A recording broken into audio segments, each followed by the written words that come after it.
invitada del día de hoy, que es la doctora Mariana Marava, que está presente por ahí, la vi. Hola Mari. Hola Leti, ¿cómo Este, estás? Hola bueno, a todos, un gusto. una de las primeras docentes que estuvo cuando le dije, ¿me podés acompañar? Sí, sí, sí, dale, no sabíamos bien de qué se trataba, pero ella estaba al lado mío.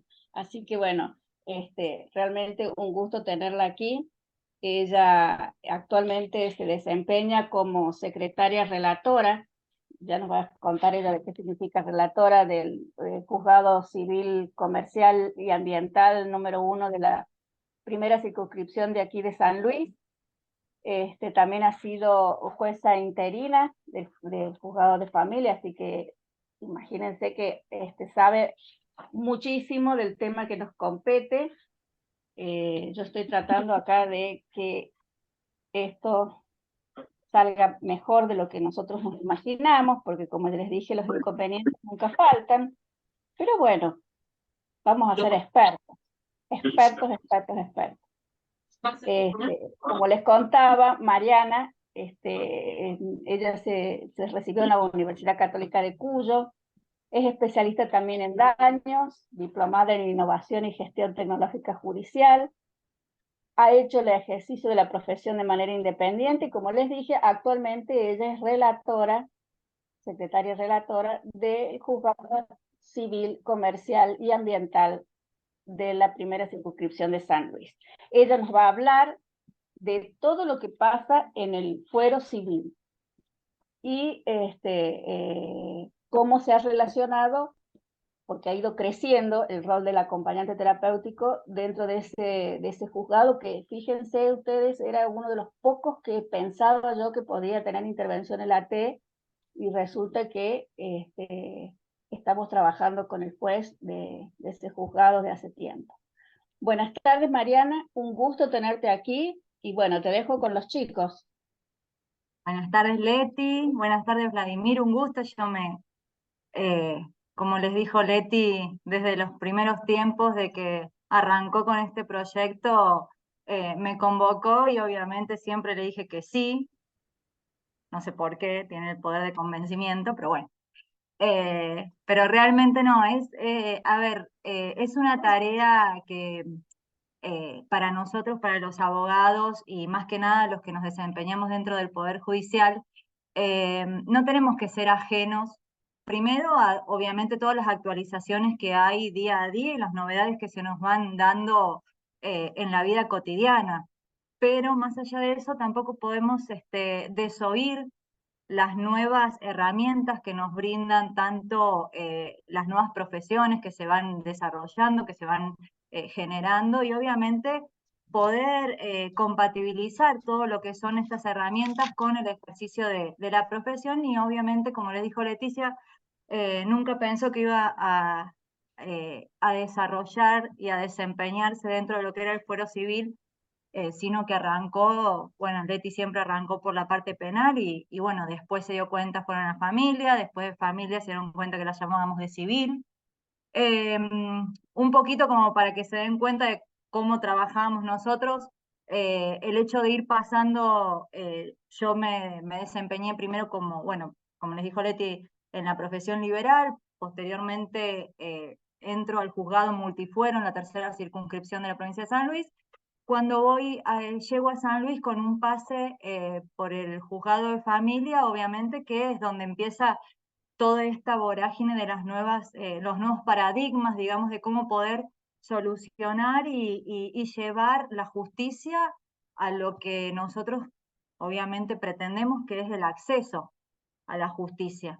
Y bueno, y ahí empezamos a desarrollar todos estos encuentros y estas tareas como para poder compatibilizar lo que hacía el cuerpo profesional con la tarea propiamente del juzgado. Cuando yo paso a la parte civil, ahí es donde obviamente con todo este conocimiento y este andamiaje que ya habíamos, el camino que ya se había hecho, es cuando llevamos a los AT, al ETI particularmente, porque es la primera que tuvimos y la única acá en San Luis prácticamente, dentro del Poder Judicial, la empezamos a convocar en lo que fueron los procesos civiles.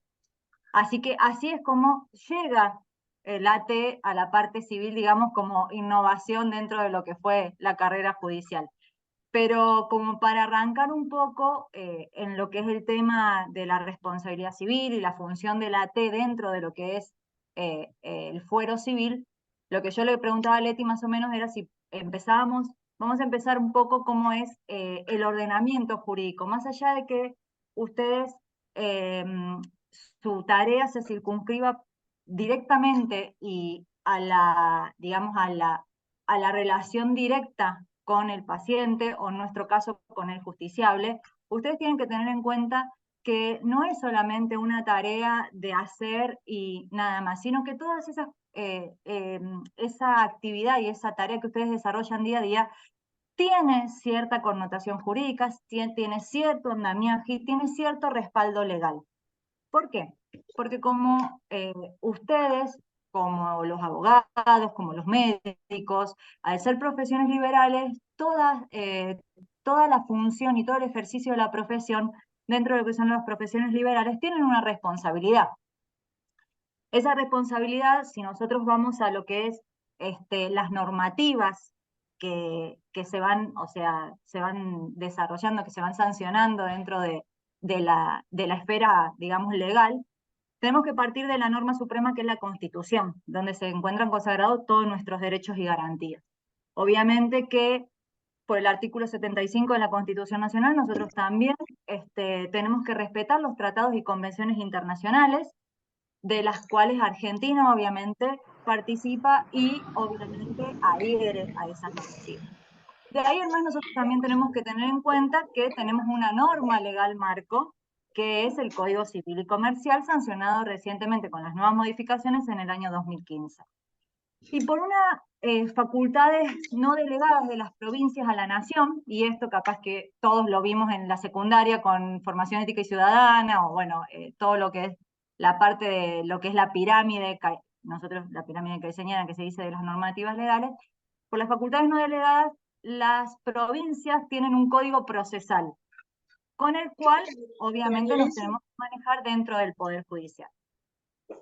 Yo les voy a hacer un comentario aparte porque justo este punto es, o sea, mi tema, como siempre, no es tan divertido como otros, así que todo lo que ustedes no entiendan o que yo vaya muy rápido, porque obviamente uno piensa que damos por sentado muchas cosas, ustedes me paran o le mandan a Leti o me mandan por acá, ustedes van frenando, vamos sacando la duda y seguimos como para que también no sea tan aburrido, porque realmente, Leti. Sí, perdón. Lo que sí quiero pedirles, por favor, los micrófonos, porque tengan cuidado con los micrófonos, chicos, porque tenemos muy poco tiempo y se superpone y se interrumpe y no se puede escuchar. Bueno, perdón. No sé. Bueno, como les decía recién, ustedes me dicen, me mandan por el chat si quieren para no obstaculizar y obviamente tratando de acotar los datos como para que no se corte tanto, pero bueno, ¿qué es lo que pasa digamos, normalmente en las provincias y también a nivel nacional? Todas las provincias tienen un superior tribunal o una corte suprema, que es digamos, el superior, digamos, jerárquico a nivel judicial. Vamos a hablar de lo más amplio y después nos vamos a ir yendo a la responsabilidad y obviamente a un punto principal que Leti me pidió, que es la restricción a la capacidad. Luego del superior tribunal nosotros vamos a tener los organismos, las cámaras, y abajo de las cámaras, debajo de esto, vamos a tener los distintos jueces de primera instancia, separados por fuero civil, fuero familia, fuero penal o garantías, que ahora nosotros modificamos el código, y así vamos a ir yendo de lo más alto a lo más bajo, siempre respetando todas estas normas legales, constitucionales y sobre todo los códigos que son la normativa legal. Cuando nosotros hablamos de responsabilidad, obviamente que tenemos que tener en cuenta y partir de lo que significa la responsabilidad. La responsabilidad, como digamos, una definición, es esa obligación que nosotros tenemos de reparar cualquier tipo de daño causado a una persona, ya sea por la acción o por la omisión.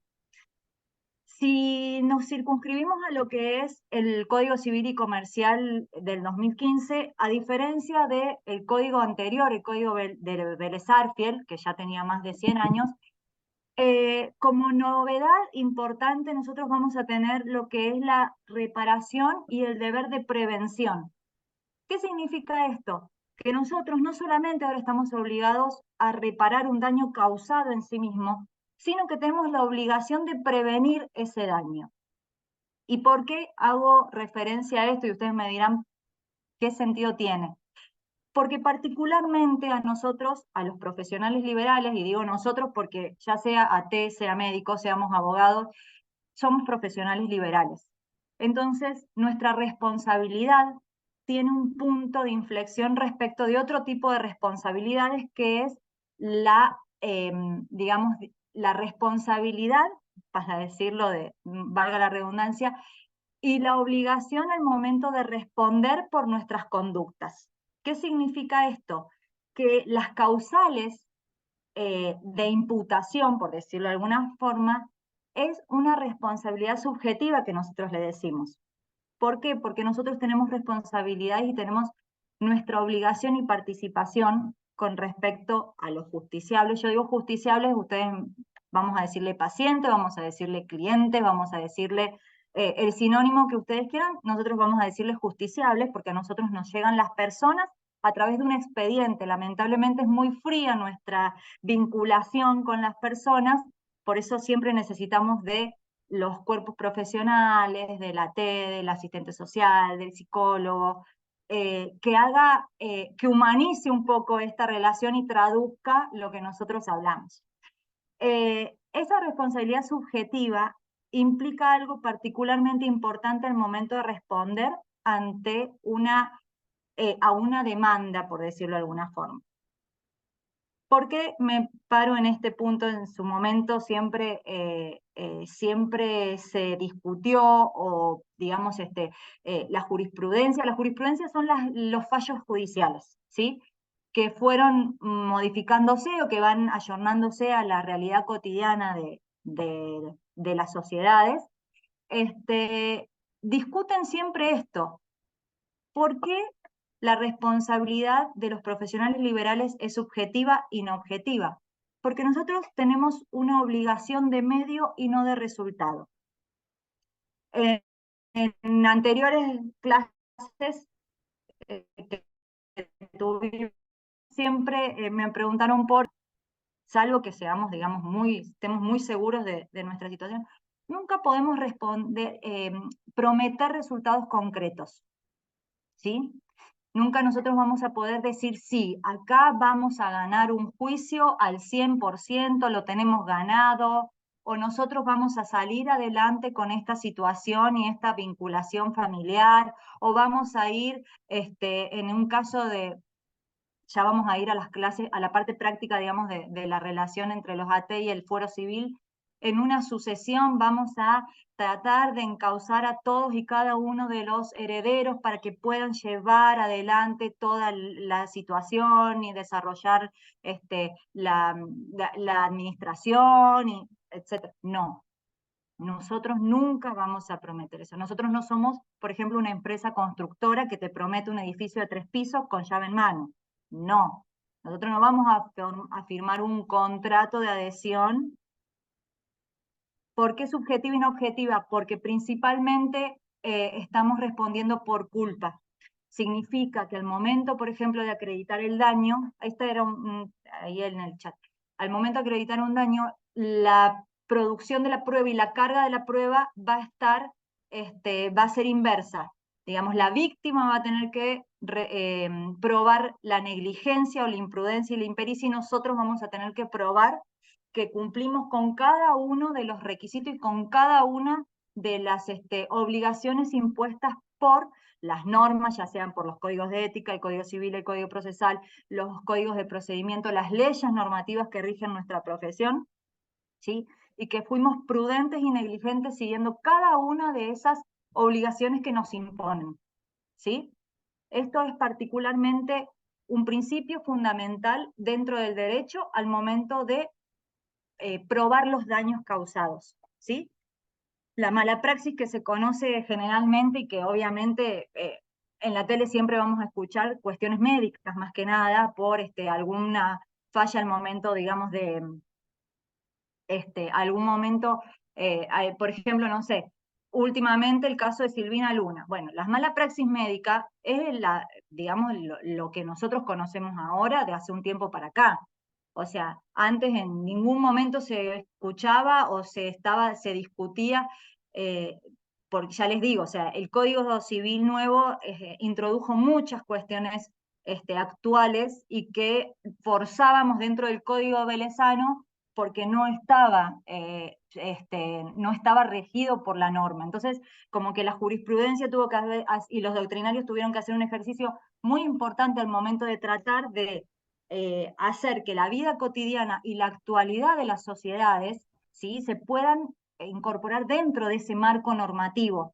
Por eso yo les empecé diciendo que la norma principal y la suprema es la Constitución con los tratados internacionales.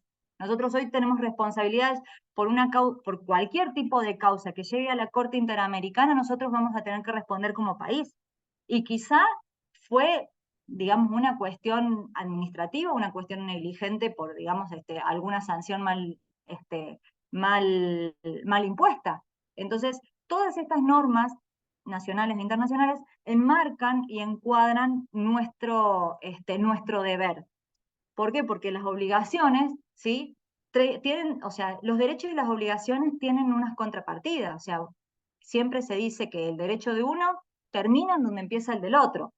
El derecho, más allá de impartir justicia y de decir la recta, digamos, el recto cumplimiento de las normas, y nosotros tenemos que, obviamente, estamos ahí para sancionar el momento de que se incumplan, por una cuestión de división de poderes, nosotros tenemos que tener en cuenta que el derecho todo el tiempo está haciendo un ejercicio para que la víctima sea reparada en su daño.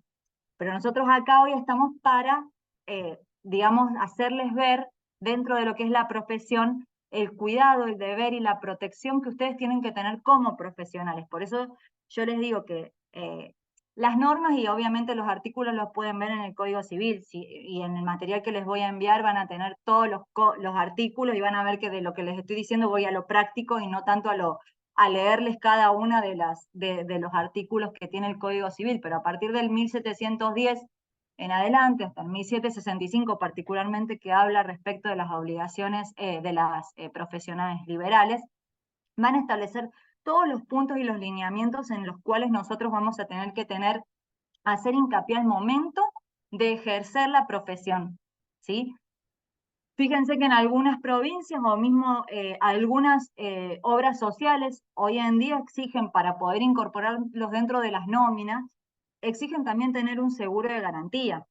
Una garantía que a ustedes asegure la profesión que ustedes ejercen, valga, como para decirlo más en criollo, yo soy abogada y a su vez me contrato un seguro por mala praxis. Bueno, eso que empezaron a hacer los médicos, lo hacen los médicos, los arquitectos, los abogados, todos, ¿sí?, los psicólogos, los asistentes sociales, todo el que ejerce una profesión liberal, hoy en día también se les está exigiendo la contratación de un seguro de caución. ¿Por qué? Porque al momento de que ustedes, Dios no lo quiera, pero si en algún momento les pasa durante todo el desarrollo y la vida profesional independiente, o aunque sea dependiente porque pueden trabajar para una clínica, para el Poder Judicial, ponele, ustedes pueden llegar a ser demandados, ¿sí?, por algún tipo de mala praxis.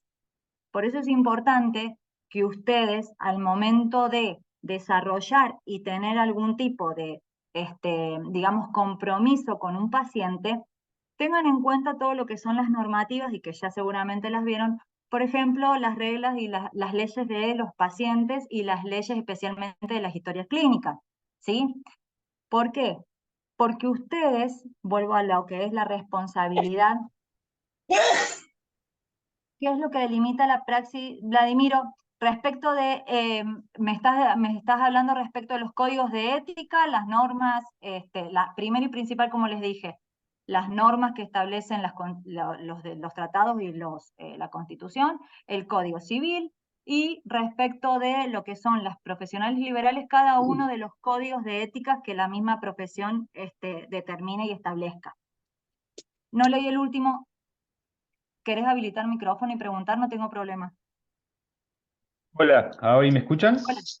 Sí, sí, sí. ¿Ahí me escuchan? No, con respecto a esto del juicio de los seguros de caución, acá en Provincia de Buenos Aires piden seguro profesional.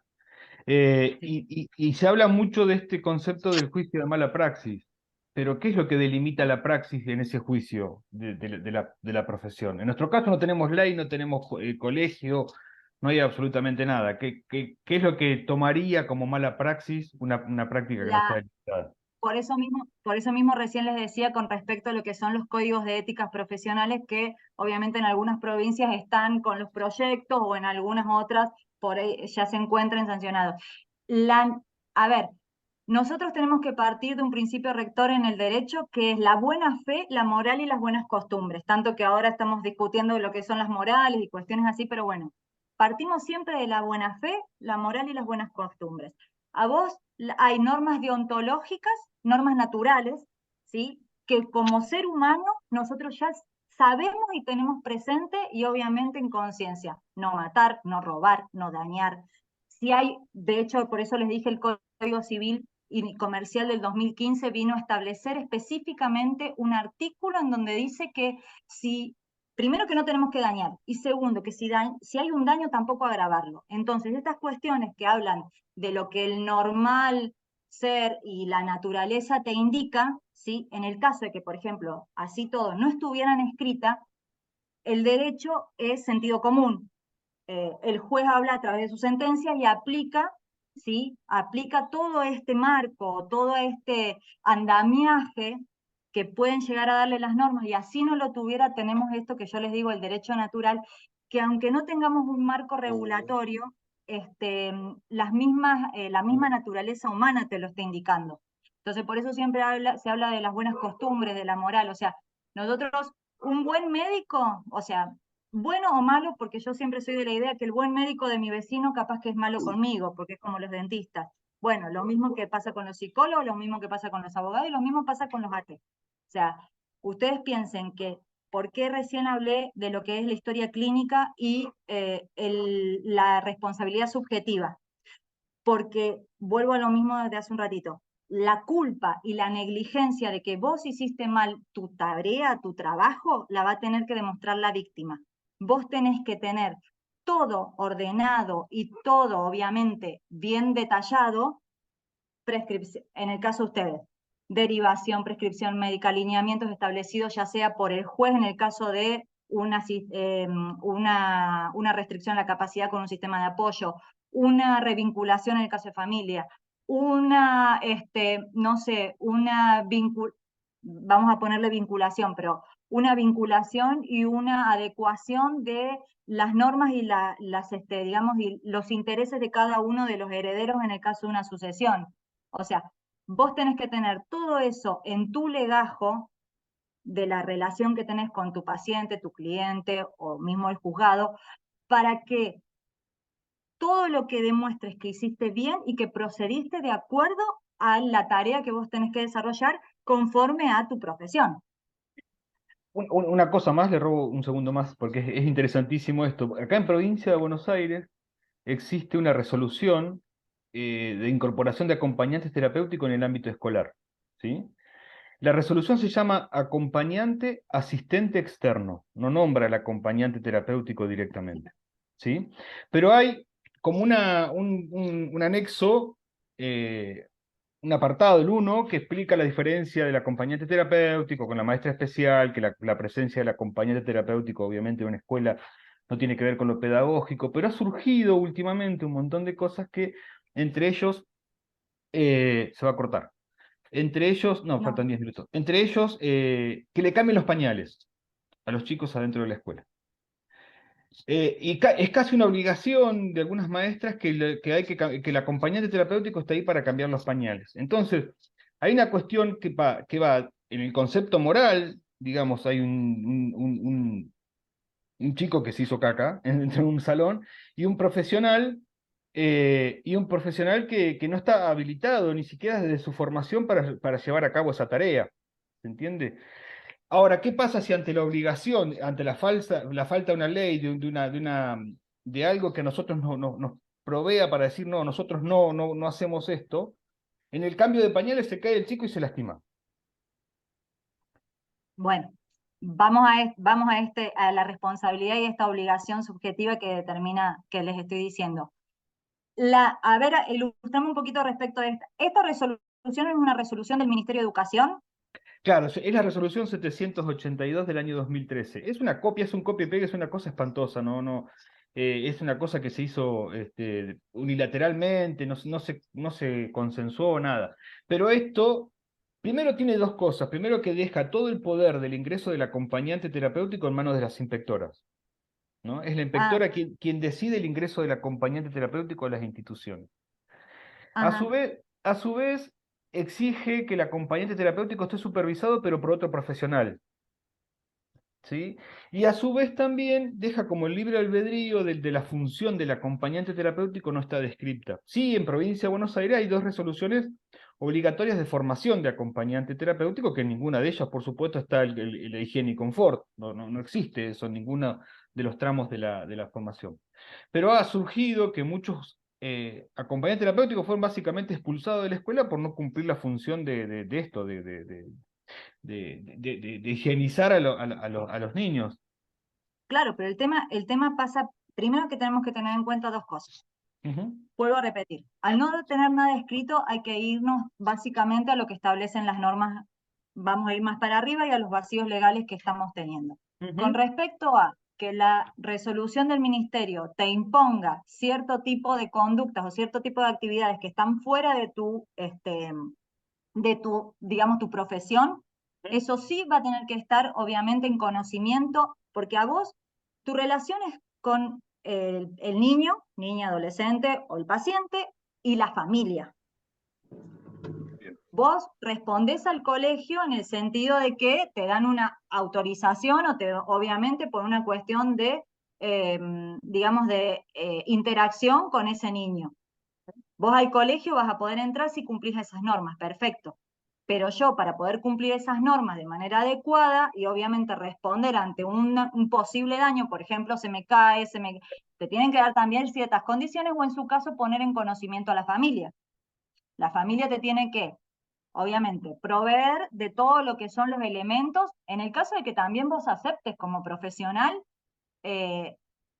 eh, digamos, recibir a ese paciente y acompañarlo a la escuela, porque vos perfectamente podés decir, mira, yo no me encargo de esto, no me dedico, no estoy en eso, porque vamos a ir un poquito más para atrás.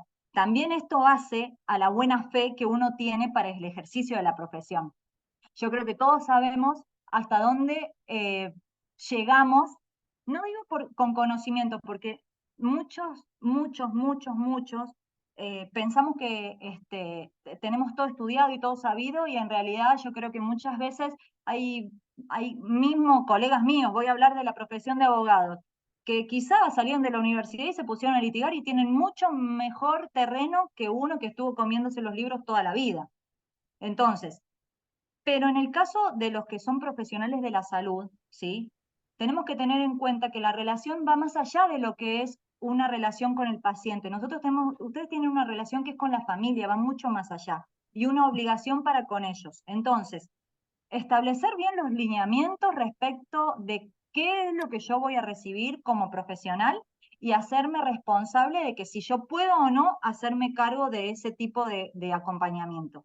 Segundo, un pero muy buen contrato, por decirlo de alguna forma, o de pautas bien claras y de autorizaciones para poder llevar a cabo esto que me está exigiendo el Ministerio de Educación. ¿Sí? Porque vuelvo a lo primero. Si a mí yo mamá, no dejo que ni la maestra ni el médico me lo esté revisando si yo no estoy presente, obviamente que la confianza que yo tengo que depositar en esa persona es, pero mucho mayor. Entonces, hay que establecer esas reglas. si las podemos establecer con una autorización, con una, digamos, consensuadamente, ¿sí? Y obviamente con un marco en donde también sepan que me están dando o no el lugar apropiado para poder llevar a cabo ese cambio y higiene personal que necesita el paciente, yo creo que obviamente vuelvo a lo mismo. Eso es lo que yo les digo de tener todo bien registrado, bien detallado. O sea, no, hoy en día es muy raro que el que necesite o la familia que necesita de un acompañante terapéutico no sepa específicamente de qué se está tratando, porque si no, no estaríamos llenos de amparos porque las obras sociales no lo reconocen o porque no los quieren pagar como corresponde o porque no quieren reconocer la tarea como tal.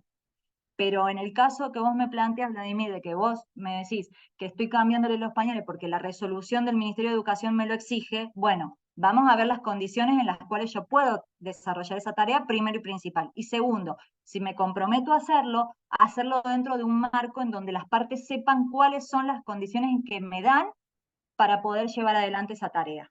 Me dan un lugar, un cambiador, me dan un baño, digamos, adecuado y adaptado para esto, me dan los elementos de higiene necesarios y obviamente que ustedes necesitan para poder llevar adelante. Y segundo, también saber si yo lo voy a hacer o no como profesional. Vuelvo a repetir, muchas veces es mejor decir que no y derivarlo a decir que sí, comprometerte y que después terminen en un problema, como les vuelvo a decir, las malas praxis. Porque, y vuelvo a repetir siempre, no prometer resultados. O sea, no, nunca se prometen resultados. Obviamente que es muy, digamos, quizás no son respuestas muy concretas la que uno les puede dar desde esta profesión, porque siempre nos falta algo. Siempre hay algo que no está escrito y tenemos que ir poniéndole como parches.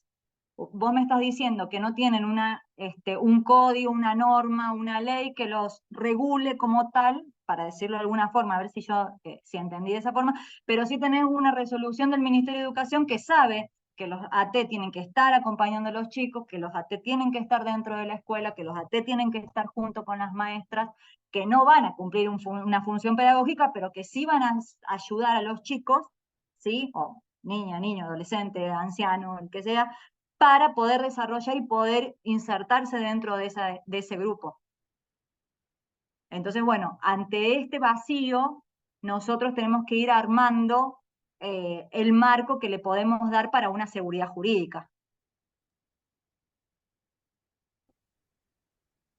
No sé si... No, sí, sí, sí, quedó claro. Es una duda y además como es del año 2013, pero ahora básicamente no dejan entrar a los chicos a la escuela, no dejan entrar a los chicos a las escuelas si no es con un acompañante terapéutico. O sea, la carga sobre el acompañante terapéutico es tal que si el acompañante terapéutico un día se enferma, va en moto, se cae, el chico no puede entrar El a la nene no escuela. tiene que ir. O No, sea, el no nene puede. no va. Ya no va directamente.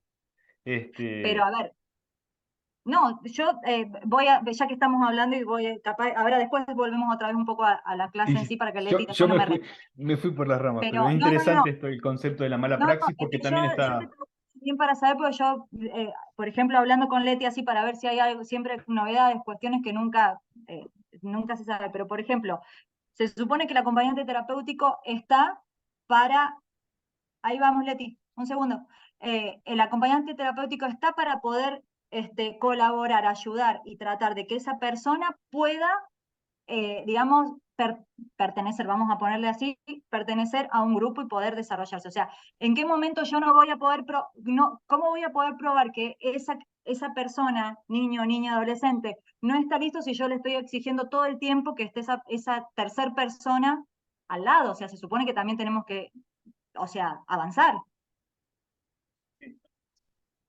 Es así. Es así, y es lo que se exige y la disyuntiva en la cual se encuentran esta disyuntiva de la mala praxis y otra disyuntiva del abandono de persona, que es para otra cosa, pero también los No, acompañantes no, es que, terapéuticos. bueno, ahí Hermosa la clase, re interesante. Miren que yo estoy escuchándola hace 4 años y toda la vida sigo aprendiendo de y ahora Mariana. Nos compete mucho, mucho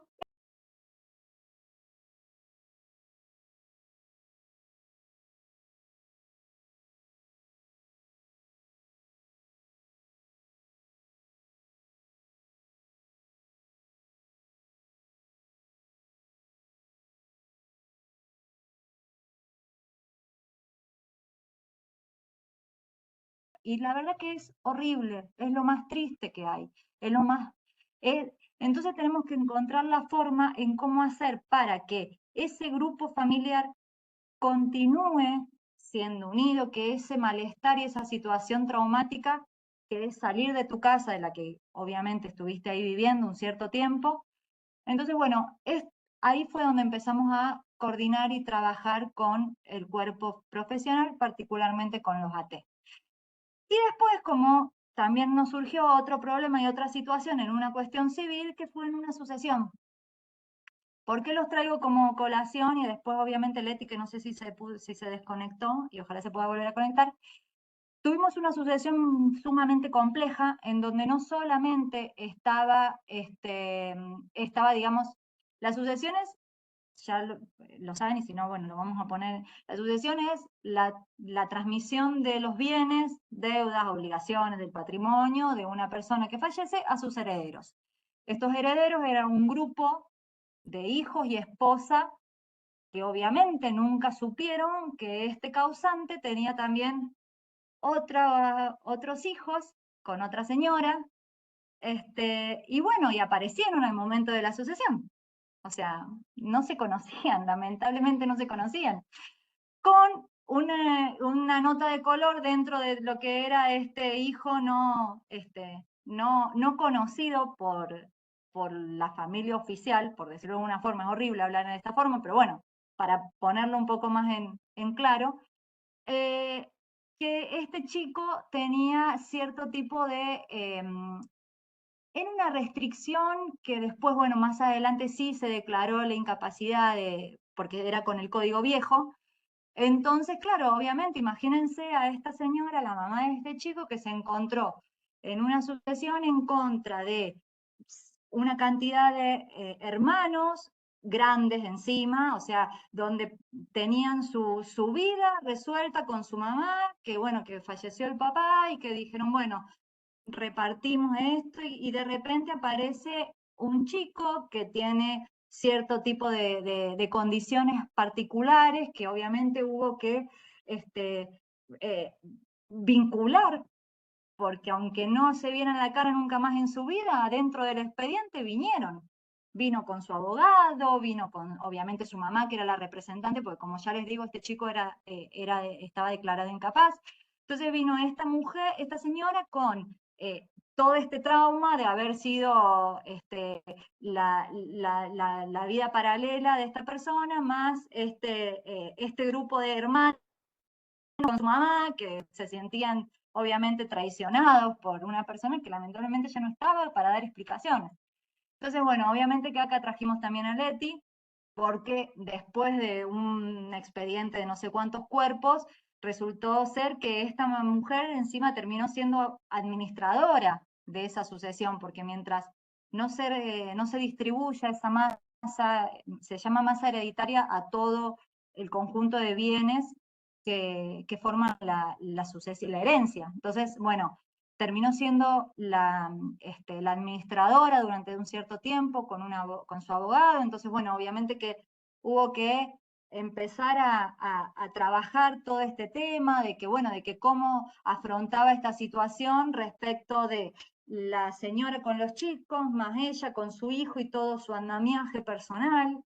Entonces, bueno, acá también la trajimos un poco a Leti para que viniera a poner en situación y bueno, y obviamente darle una cierta cantidad de herramientas, no solamente a la señora, sino también al abogado.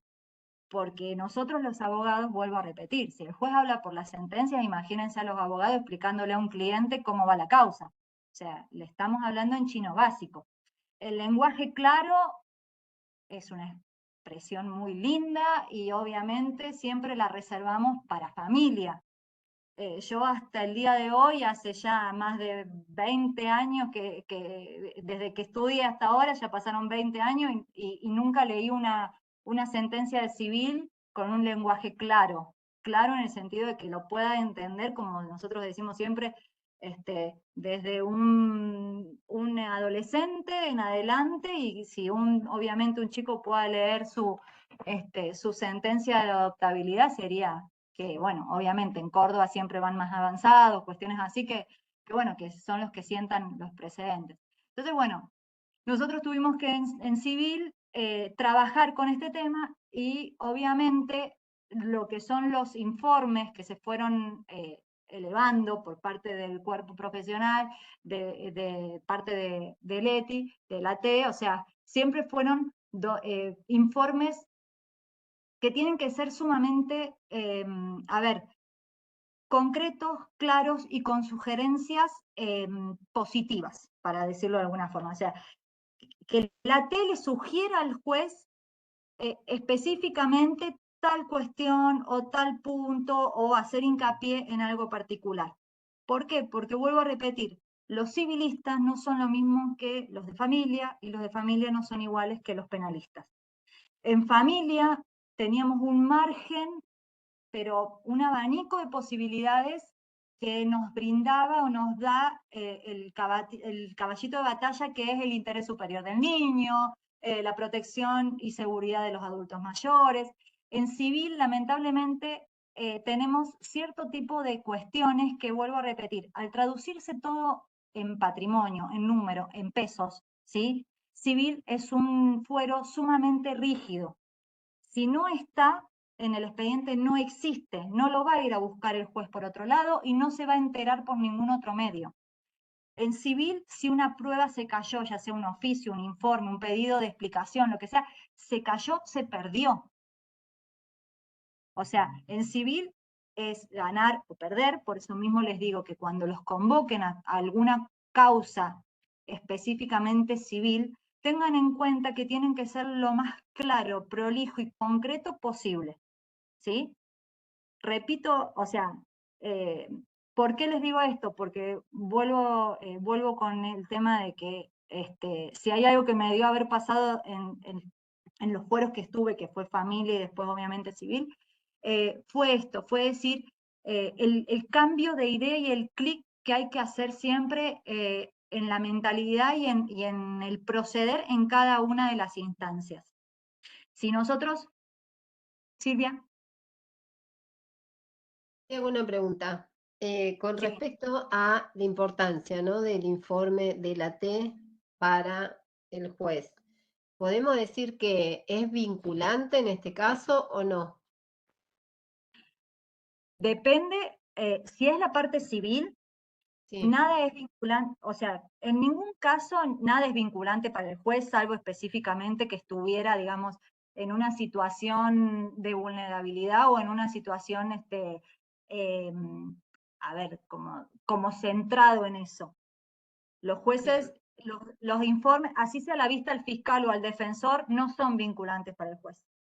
ok, Ningún pero tipo sí de... son sumamente importantes por lo que acabas de decir, ¿no? Porque Claro, justamente el fuero es como bastante frío en ese sentido y el aporte que el informe de la T pueda dar ayuda al momento de dictaminar sentencia por ahí, ¿no?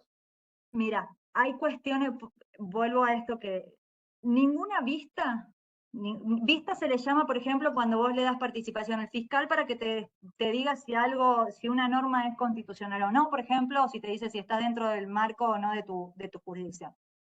La vista a la defensora de niñez y adolescencia tampoco es vinculante. Nada es vinculante para el juez, salvo que esté dentro de la normativa vigente. Si vos me decís, un juez falló fuera de la ley, es una sentencia nula, de nulidad absoluta, obviamente que va a ser objeto de un recurso y que se la van a bajar al juez, obviamente porque está fuera de la norma. Ahora, si a vos el juez te pide un informe para que le aclares, vuelvo a este tema de, ahora que volvió Leti, que me va también a... Vuelvo a este tema en donde nosotros hicimos hincapié y digamos, echamos mano de lo que es el AT, civil, desalojo y en una cuestión de sucesiones netamente en la parte patrimonial, ¿sí?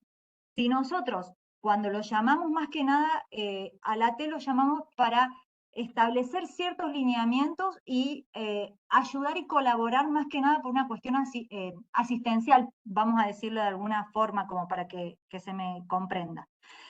El informe que obviamente se elevó fue, se cumplió con tal tarea, se hizo tal cosa, se llevó a cabo tal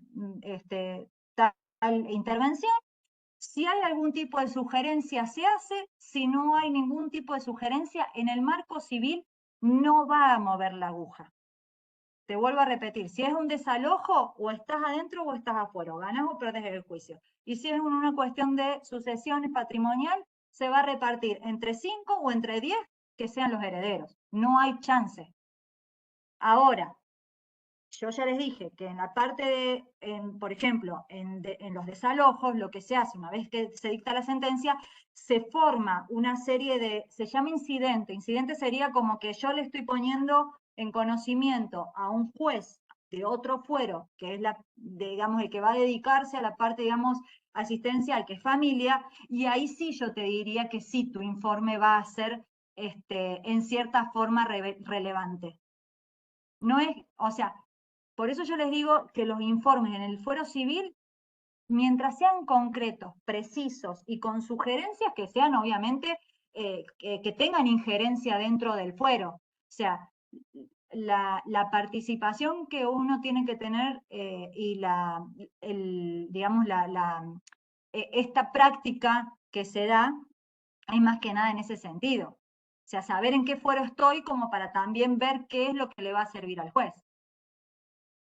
No sé si fui clara un poco en... Leti.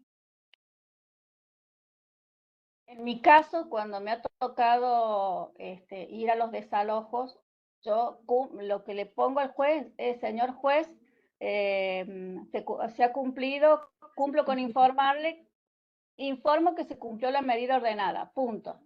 Porque yo no tengo una intervención directa, a no ser que haya niños, cuando es que me manda el juez cuando hay niños o adultos mayores, pero generalmente los lanzamientos es como que ya están casi resueltos, es decir, no, nos ha tocado 2 casos nomás en donde los niños lloraban porque venía la policía y todo eso, pero la mayoría de los casos, y que yo trato de calmarlos o entretenerlos para que no vean esa situación. Pero el oficial, tanto el oficial de justicia como las policías, tienen una, por decirlo, una cancha para poder entablar esa situación difícil con el que está como propietario de la casa, ¿no? Propietario entre comillas. Pero el informe no es, por ejemplo, como en familia, que es descriptivo, que entonces yo no hago sugerencias porque ya es una medida que no tiene vuelta atrás. No. ¿Entienden? Lo que yo hago en los otros juzgados es como que ver cómo podemos resolver entre todos una situación. ¿No, doctora? Es así, un poco. Exacto, por eso yo les decía, hay que ver en qué fuero estoy desarrollando mi tarea para saber bien que no sea, porque también yo, esto es un comentario aparte, o sea, ahora ya seguimos adelante, pero también es, a ver, muchas veces hasta es frustrante estar leyendo una situación sumamente injusta, más allá de la intervención que nosotros tuvimos con el cuerpo profesional, específicamente en la parte civil de los ATE. Pero, a ver, si yo, por ejemplo, en un amparo, en donde estoy leyendo que la obra social no me está dando y brindando cumpliendo con la obligación de cubrirme el acompañante terapéutico, el psicólogo, el psicopedagogo, lo que me esté prescribiendo y de lo que me esté derivando el médico, por una cuestión de un capricho X, y que realmente vos sabés que la situación de ese paciente, de ese justiciable, para nosotros un justiciable, de ese justiciable realmente lo amerita. A veces esas sugerencias que uno les va pidiendo, hasta llega, o sea, uno llega a leer cosas que vos decís, si yo no te lo puedo dar, es hasta traumático para uno mismo, porque no es que me va a llenar un vacío, si no está dentro de la ley, yo no se lo voy a poder dar. ¿Me explico? O sea, si no, no estaríamos llenos de amparo. Si no, no tendríamos fallos donde dicen, si no tenés un título universitario no vas a poder estar dentro de la nomenclatura de la obra social, y si no tenés un seguro de mala praxis, yo no te voy a dejar estar dentro de los prestadores, y si no está regulada tu profesión en la provincia, y bueno, no, yo no voy a hacerme responsable. O sea, si hay jueces que obviamente van a tratar de llenar esos vacíos, como le decía recién a Vladimiro, que se va a tratar de llenar eso, y hay jueces que son sumamente rigurosos y no van a irse de ese marco normativo, porque ya les vuelvo a decir, si el juez falla fuera de la norma, fuera de la ley, ¿sí? Va a ser una sentencia nula. Se la va a bajar desde la Cámara del Superior Tribunal y así todas las instancias superiores que nosotros tengamos. Entonces, lamentablemente tenemos que ver en qué foro estamos, en dónde nos convocan para poder también nosotros hacer un aporte productivo. Muchas veces, por ejemplo, no era de un acompañante terapéutico, pero sí de un psicopedagogo, por ejemplo, el psicopedagogo un informe realmente magistral, hermoso, pero no estaba dentro dentro de los prestadores de esa obra social. O sea, la obra social le daba un listado de 20 prestadores, ¿sí? Pero ellos querían ese otro. Perfecto, tenés al otro, pero obviamente si yo no le voy a poder forzar en este caso no se podía forzar, digamos, el cumplimiento por una especie no es capricho, porque realmente, o sea, yo creo que hay profesiones y hay situaciones familiares que uno tiene que entablarse a partir de la confianza. No sé, a mí me parece eso. Entonces, obviamente que yo voy a tener cierto tipo de confianza con una persona que tengo ya años de conocimiento y bueno, ¿por qué la obra social no me lo va a seguir? Bueno, pero porque la obra social me da otras posibilidades. Ahí miro. No estoy molesto.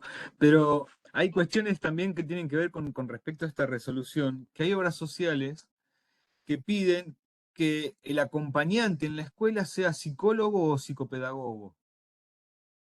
Es más, hasta a veces lo exige. Yo busqué, y el Código Penal a eso está arreglado en el Código Penal, ¿no? ¿No es sustitución de título o algo así, que un profesional haga el trabajo de otro? Sí, usurpación de título. Es usurpación de título eso, ¿no? No, sí. Pero a ver, vos podés ser, como nosotros, podemos ser abogados, podemos ser escribanos, podemos ser martilleros. Obviamente que las matrículas se van a ir suspendiendo y superponiendo. O sea, vos me están pidiendo que seas psicólogo y a su vez que seas AT, es diferente a que te digan, vos sos AT y vas a tener que hacer de psicólogo. Y vos también arrogarte ese título. Son diferentes cuestiones. Vos podés tener tantas profesiones como quieras estudiar en tu vida. Claro. Por eso, pero que exijan, yo la verdad que no puedo hablar específicamente de esta resolución porque te voy a ser sincera, no la conozco. Soy de Buenos Aires, pero no lo conozco. Voy a leerla porque realmente me interesa después, pero a lo que voy yo, por eso, te pueden pedir que seas psicólogo y AT, que vos ejerzas. O sea, que una matrícula o que digamos, una actividad se superponga con la otra y esa matrícula tiene que, digamos, se anula, por decirlo de alguna forma, no significa que vos no tengas ese título. Ahora, si vos me decís, soy AT y me están pidiendo que sea también, y yo también soy psicólogo. No. Si no sos psicólogo, no sos psicólogo. Entonces te tendrías que ir. Hay una cuestión también evidentemente económica ahí, porque sé que el nomenclador nacional no cubre el acompañamiento terapéutico, entonces las obras sociales tienen que cubrir el 100% de la prestación. Me parece que pasa más por ahí que por otra cosa. Puede ser, hay fallos, obviamente que hay bueno, pero la Corte Suprema de Justicia ya también dijo que aunque no tengan una regulación específica, no tengan un código, no tengan una normativa, no significa que por eso la voy a digamos, a dejar de lado o la voy a desoír o dejar de cubrir. O sea, por eso, o sea, si vamos a lo que está pasando, por eso les digo siempre que es importante también ir viendo y sorteando todas estas cuestiones judiciales, no solamente por los amparos, sino también por las resoluciones judiciales, las actualizaciones, y tratar de ir siempre avanzando en esto. La ley que tenemos que cumplir todos siempre es la Constitución Nacional, los tratados internacionales, y de ahí para abajo todo. Dentro de la ley todo, fuera de la ley nada. esos vacíos legales los vamos a ir llenando con doctrina, con jurisprudencia, y vuelvo a repetir siempre, vos me preguntaste, si no tengo una normativa, un código de ética, bueno, la moral, las buenas costumbres, la lógica, la prudencia, ¿sí? El sentido común. Partamos de la base de que el derecho es sentido común. Maravilloso. Cuando vienen a la justicia es porque realmente necesitamos que un tercero nos diga, hasta acá está mi derecho y hasta acá está mi obligación, bueno, listo. Y acá es el punto medio. Eso es la justicia. Entonces, bueno, tenemos que ir viendo todas esas situaciones. Y Espectacular. vamos Muchas gracias. No, por nada. Y bueno, continuando con este tema de por qué es importante que los AT tengan en cuenta de dónde vamos a estar y en qué tipo de fuero vamos a estar presentes, es también en función de lo que les decía Leti.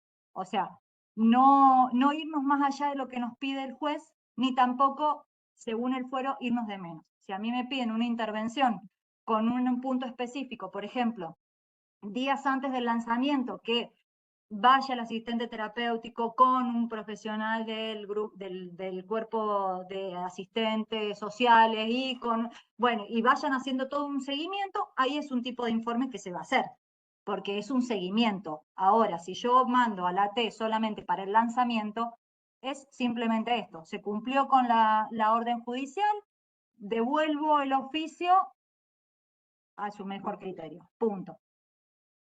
¿Sí? Betty. Nos tocó un caso, doctora, ¿se acuerda que era una persona que había fallecido, que tenía mucho dinero, tenía sus hijos, pero tenía un hijo extramatrimonial que tenía una discapacidad? Ahí sí tuve que hacer un informe porque tuve que hacer un seguimiento. Terrible fue ese caso porque el pobre chico, no sé qué trato había hecho la madre en vida del hombre, y como no se hacen las cosas escritas, entonces el pobre pibe quedaba ahora totalmente desamparado porque los hermanos no. Es decir, no es que lo dejaban en la calle, pero no le daban lo que realmente correspondía. Algo así creo que era, no me acuerdo. Sí, Y ya bueno, yo le tuve que hacer les conté el caso ese que después terminó la mamá siendo encima la administradora de la asociación durante un tiempo. Esto es lo que pasa realmente en la parte civil, que uno puede empezar un juicio pensando que 2 más 2 es 4 y terminó siendo que 2 más 2 era 2 1/4 para un lado, 1,50 para el otro. Por eso les digo, o sea, nada es, en nuestra profesión, nada es 100%. Ustedes no prometan nunca, vuelvo a la mala praxis y todo eso, porque para eso también la idea era esta clase, o sea, también a lo que ustedes pueden estar sujetos, o sea, como profesionales liberales. Entonces, gracias Vladimiro. Entonces, tengan en cuenta esto, ustedes nunca tienen que prometer resultados. Ustedes siempre van a tener una obligación de medio, no de resultado. Ustedes no van a prometer pintar una pared de blanco ala y dejarla inmaculada. Ustedes van a ofrecer un servicio, ¿sí? Porque si ustedes están prometiendo y comprometiéndose a algo a un 100%, ahí cambia la responsabilidad, ahí cambia el momento de ser ustedes los demandados, ¿sí? Y es importante hacer hincapié en los seguros de mala praxis. Si ustedes son profesionales independientes, si no están en relación de dependencia respecto de un hospital, de un centro médico, o sea, alguna cuestión así, porque los hospitales y los centros médicos generalmente tienen su propio seguro, entonces cuando vienen a juicio vienen con esta situación. Pero ustedes, siendo profesionales independientes, monotributistas, ¿sí? Tengan siempre esto, un seguro. ¿Por qué? Porque no es que ustedes no van a ser demandados y bueno, van a llamar a, no sé, a Sancor Seguros. No, van a ser demandados ustedes, pero ustedes responden con su patrimonio. Entonces, para que no tenga la parte civil, digamos, la pueda llegar a salvar, ahí ustedes van a llamar en garantía al seguro que es el que va a resarcir económicamente. Porque yéndome un poquito a lo que les hablaba en la primera parte, la responsabilidad de los profesionales liberales muchas veces puede venir con responsabilidades de a dos. Por ejemplo, responsabilidad civil con una responsabilidad penal. ¿Sí? Vuelvo al caso de Silvina Luna. El doctor está respondiendo económicamente y a su vez está pasando unos días en una detención, en una unidad carcelaria. puede también tener una sanción administrativa, que es que porque el código de ética o el código profesional que me esté regulando me impone a su vez una sanción administrativa.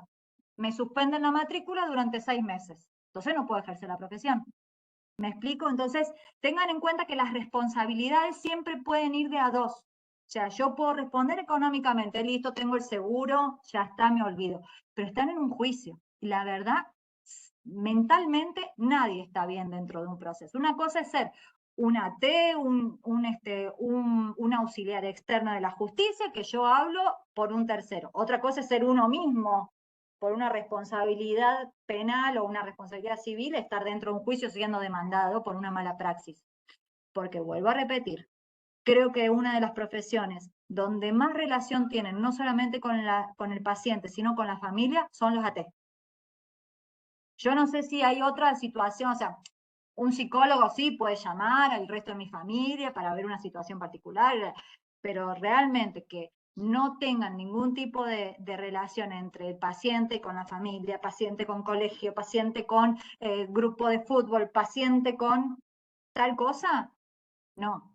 Yo creo que la de ustedes es la profesión más metida dentro de la familia, dentro del grupo familiar, social, Perdóname, y aparte, perdón, ¿no? Quiero aportar, ¿sí? nosotros circulamos mucho en la calle con nuestros acompañados, muchas veces hacemos acompañamientos en lo que es ambulatorio y bueno, andamos mucho en la calle, así que sí, creo.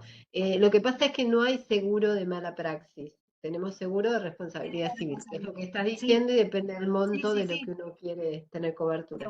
obviamente, sí, la responsabilidad es lo mismo que la del auto, pagás la mejor o pagás la que más o menos me pueda llegar a salvar, pero bueno, lamentablemente hoy en día los seguros, por ejemplo, yo hablo por los médicos que son los que más vemos todos los días y realmente, o sea, generalmente los que trabajan con instituciones hospitalarias o digamos sanatorios, siempre van a venir los sanatorios con un seguro ya de caución bastante importante. Entonces, bueno, las responsabilidades civiles que uno puede contratar obviamente va a ser en función a lo que uno ejerce en la profesión y bueno, también tener estas condiciones de que si estoy mucho en la calle, si estoy mucho adentro, si estoy dentro de, o sea, si me tengo que trasladar para un lado y para el otro, o sea, eso obviamente que es de acuerdo a la contratación, las obligaciones. Pero bueno, Leti, hablo un poco de lo que es la restricción a capacidad y después les paso todo lo que es la info de todo lo que es la ley de defensa de, bueno, que ustedes lo tienen, defensa de paciente, la historia clínica, todas esas cuestiones que obviamente si quieren después las vemos. Pero bueno, Leti me pidió un poco que hable también de lo que es la restricción a la capacidad. ¿Por qué? Porque como ustedes bien saben y ya seguramente en clases anteriores han escuchado un poco de esto, nosotros con el nuevo Código Civil yo insisto con el nuevo Código Civil y Comercial, aunque ya hace 8 años que fue sancionado, pero bueno, el Código Civil y Comercial del 2015 vino a hacer un cambio, pero 180 grados de lo que es la capacidad de las personas. La restricción a la capacidad, hoy nosotros obviamente restricción a la capacidad, ¿por qué? Porque antes con el Código de Vélez éramos capaces o incapaces. O estabas sano plenamente o eras un muerto civil de acá a la eternidad. Con el aditamento de que cualquier persona, obviamente, que tenga cierto grado de parentesco o que seas el defensor de incapaces, como se le denominaba anteriormente, venga y diga, Mariana es una incapaz, acá tiene el certificado médico, listo, 3, 4 actuaciones, un certificado, una audiencia con el cuerpo profesional, psicólogo, psiquiatra y asistente social. No sé para qué era asistente social, todavía no lo podía entender, pero bueno. Entre los 3 profesionales, listo, chao, Mariana incapaz. Mariana incapaz para todo. Mariana no podía dar una clase, Mariana no podía ir a comprar un chicle, Mariana no podía subir un colectivo, Mariana no podía casarse, Mariana no podía contratar, Mariana no podía vender, si tenía un auto, nada. Vuelvo a repetir, o éramos capaces o incapaces, si éramos incapaces, muerto civil. Así, literalmente se les decía muerto civil. Y ya les vuelvo a repetir, sin ningún tipo de posibilidad de defenderse, de decir, no, yo puedo hacer esto, yo puedo, capaz que no me puedo casar, pero sí puedo ir a vender un auto. Por ejemplo, el código del 2015 lo que hace es ver esto y darse cuenta de que el presunto insano podía participar del juicio. De hecho, ahora hay que llamarlo al juicio, es una demanda. En el Código Procesal de Familia en la provincia de San Luis específicamente hay un capítulo de todo lo que es la restricción a la capacidad y obviamente establece las pautas y los parámetros procesales de cómo se lleva el juicio adelante. En el Código Civil, vamos a la norma, digamos, vamos, Código Civil, acá arriba la Constitución Nacional y acá abajo las normas de procedimiento, para ponerle un orden, digamos, a lo que es, está todo marcado porque seguimos estudiando todo el tiempo nosotros. Cuando el Código del 2015 establece este nuevo paradigma de decir, bueno, a ver, ¿quiénes pueden pedir la restricción a la capacidad? Tales, tales y tales personas. ¿Por qué motivo? Y ciertas cuestiones o circunstancias donde la persona no puede hacerse cargo o afrontar ciertas situaciones, ya sea patrimoniales o personales, ¿sí? Un dato importantísimo es que ahora el presunto incapaz, el presunto insano, es parte en el juicio. ¿Qué significa? Por ejemplo, mi mamá o mi pariente hasta el 4º grado, mi cónyuge o obviamente la institución, digamos, de protección de personas que se establezca en cada una de las provincias, al tener conocimiento de una situación de vulnerabilidad o en este caso de una presunta incapacidad, va a presentar la demanda ante el juez de turno. En este caso nosotros se tramita a partir de un fallo de la Cámara de Apelaciones de la provincia de San Luis y ahora establecido dentro de la última reforma judicial, va a tramitar por el fuero de familia. Antes tramitaba por el fuero civil, por esto que le decía, era muerte civil, o sea, no podías casarte, no podías comprar, no podías nada. Antes tramitaba en el fuero civil, con este cuadrado que somos los civilistas, ahora tramita en el fuero de familia.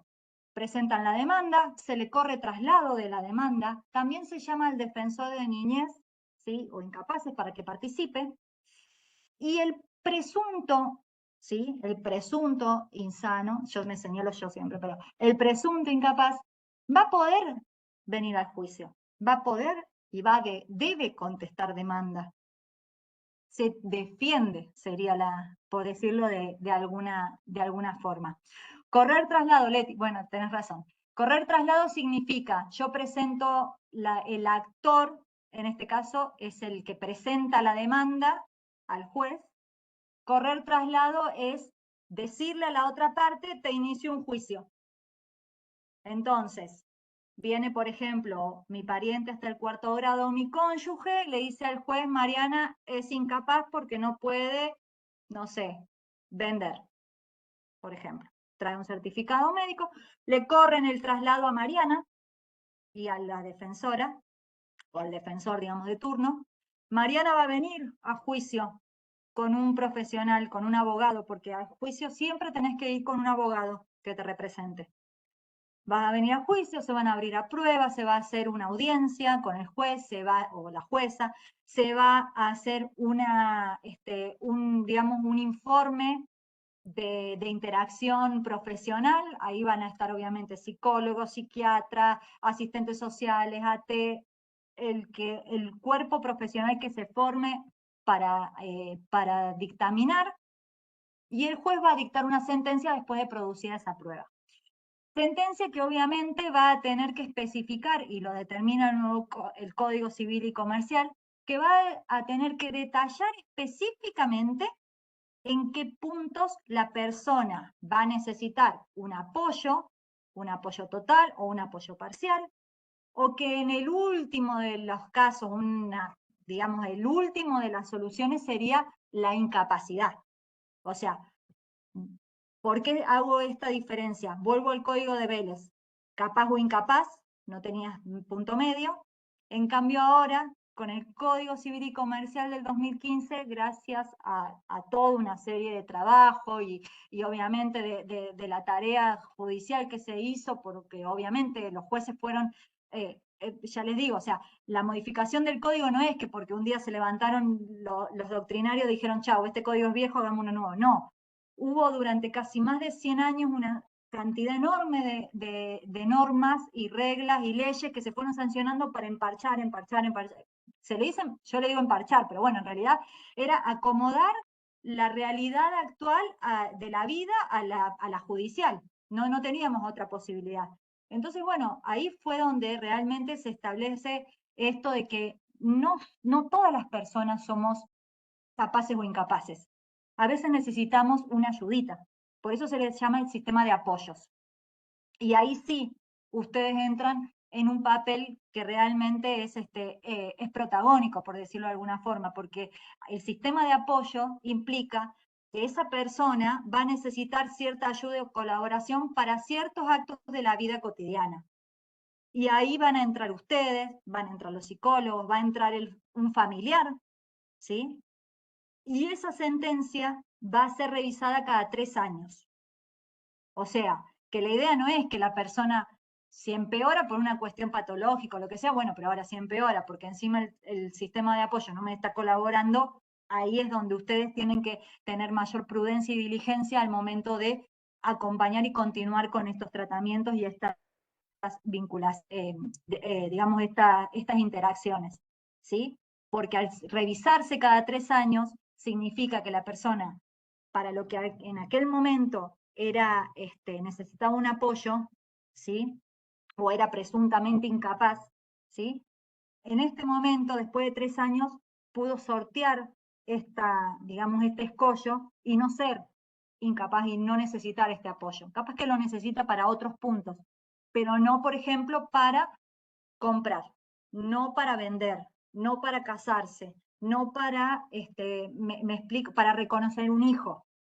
Me explico por qué es importante que al momento de que a ustedes los llamen obviamente para hacer apoyo o para obviamente vincular con esta persona, ustedes tengan en cuenta específicamente cuáles son los puntos en donde el juez o jueza dictaminó para qué era necesario el apoyo a esta persona, ¿sí? Para que les quede claro. En el fallo, la sentencia es, digamos, la resolución final que el juez dicta.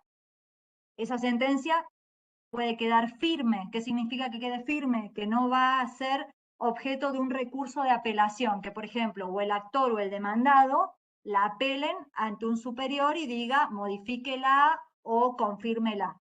Una vez que esa sentencia ya está firme, es la que ustedes tienen que tener en mano y bien presente para que sepan a dónde tienen que apuntar y a dónde va a ir dirigido su tarea.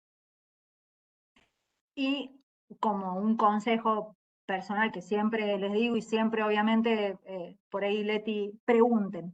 Cuando ustedes no tienen bien en claro para qué los llama un juez o qué es lo que les está pidiendo un juez, siempre es importante que tengan esta perspicacia de decir, bueno, a ver, aclárenme por favor, se van a presentar obviamente si es en un marco procesal, o con un médico en el caso de que tengan una derivación o lo que sea, para poder desarrollar su tarea de la manera más adecuada y correcta posible. Vuelvo siempre a lo mismo, porque las responsabilidades después siempre es del otro y no de uno.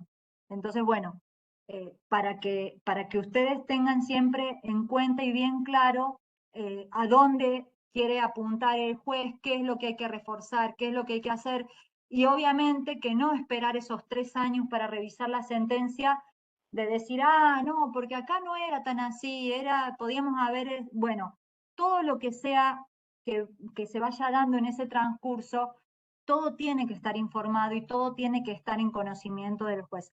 Vamos a hacer el sistema de apoyo y el curador.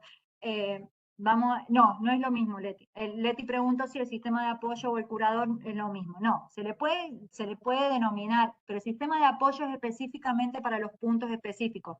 El curador es cuando ya como última instancia, de hecho lo dice el código, como última instancia es declarado incapaz totalmente la persona. Entonces ahí sí se le designa el curador. ¿Sí? Si ustedes ven en el Código Civil, directamente lo determina el propio código en donde dice que la última, digamos, la última de las opciones es directamente que tiene el juez, digamos, es declarar la insanía total. ¿Sí? Por eso los sistemas de apoyo son esos soportes que vamos a ir necesitando para ciertos puntos específicos, y el curador ya directamente es el que, cuando no hay otra solución posible para la persona, es declararlo incapaz completamente. ¿Sí? Por eso es importante esto de las revisiones cada 3 años. Antes vos declarabas incapaz a una persona a partir de los 21 o 18 años, bueno, después de que se fueron estableciendo, pero a partir de los 21 años venía alguien y te decía, vos sos incapaz, listo, chau. De acá a la eternidad nunca más te recuperabas. En cambio, lo que ahora te exige el propio código es esto de la revisión, para determinar esto, o sea, no solamente para los insanos completamente, sino para también los tutelados, para que podamos ir desarrollando. La idea siempre es la reinserción, la idea siempre es avanzar y, bueno, obviamente progresar y poder estar dentro de la familia, de la sociedad, y obviamente vincularnos con otros, con los pares. Entonces, digamos, declarar la insanía 100% implicaba esto, era la muerte, con todo lo que obviamente eso llevaba aparejado. Mucho se usaba y, bueno, obviamente se sigue usando, no se verá tanto, pero se usaba muchas veces con los adultos mayores, cuando había un familiar cercano, o digamos el cónyuge, o los hijos que decían, bueno, por una cuestión de un aprovechamiento económico, iban y chao, no, ya estaba viejo, grande, y no había otra forma de hacerse lamentablemente, a ver, uno habla fríamente, pero lamentablemente cuando hay cuestiones económicas en el medio, siempre fue así. O sea, nunca se usó mucho para la protección de la persona, sino más bien que se utilizó como una herramienta para hacerse de un beneficio económico antes de. Entonces, bueno, eso también es lo que alertó a este tipo de cambios, que es lo que les decía recién. O sea, el código no es que se modifica en estas cuestiones porque, bueno, mágicamente se levantaron un día y dijeron, no, acá, no. Fue todo esto, fue el hecho de decir, después las personas, o sea, trataban de remarla para que se revirtiera esta situación, y bueno, mientras tanto se encontraron con que se quedaron solos y desamparados, tanto económica como familiarmente, como personalmente.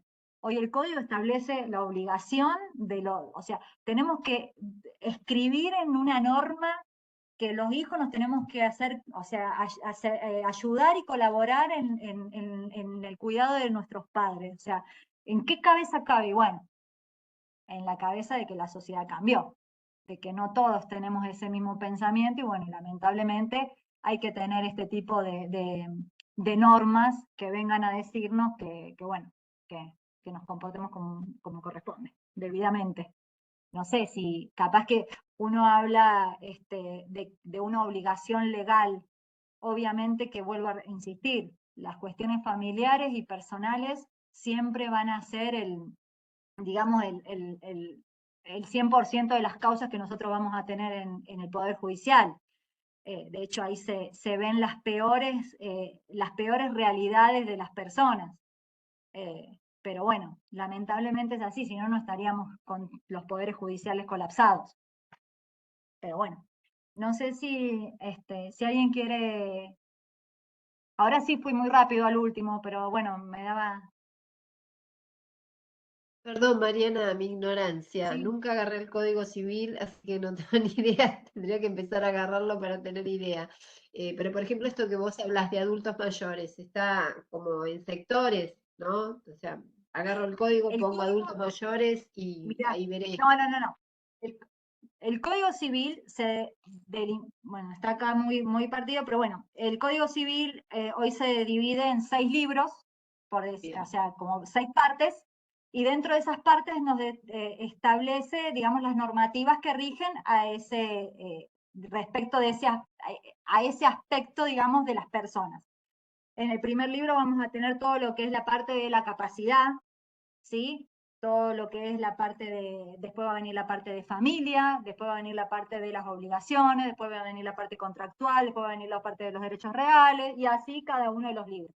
Dentro de lo que es la parte de la capacidad y relaciones familiares, ahí es donde vas a tener estas normas respecto de la responsabilidad de los padres para con los hijos, de los hijos con los padres, de las cuestiones, por ejemplo, matrimoniales, de los aspectos económicos del matrimonio. Si vos pones, por ejemplo, adultos mayores, no específicamente te va a decir, pero sí te va a decir el deber y la obligación de los hijos para con los padres mayores de edad. O sea, en cada uno de los artículos se va determinando cuáles son el título, ¿sí? Las personas menores de edad, las personas mayores de edad, y así, por ejemplo, los derechos y deberes personalísimos. Pero en la primer parte del libro vos vas a tener todo, por ejemplo, la tutela y la curatela la vas a tener en el 104, ahí vas a tener todo esto que te estoy diciendo de la asistencia, de los apoyos y la curatela completa. Después vas a tener, por ejemplo, la parte, digamos, bueno, en el aspecto patrimonial del matrimonio, ¿sí?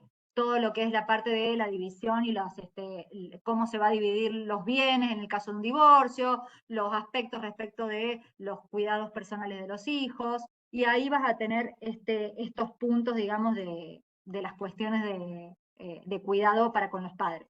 Igualmente, acuérdense que nosotros tenemos la adhesión de la Argentina respecto de la Convención Interamericana de Adultos Mayores.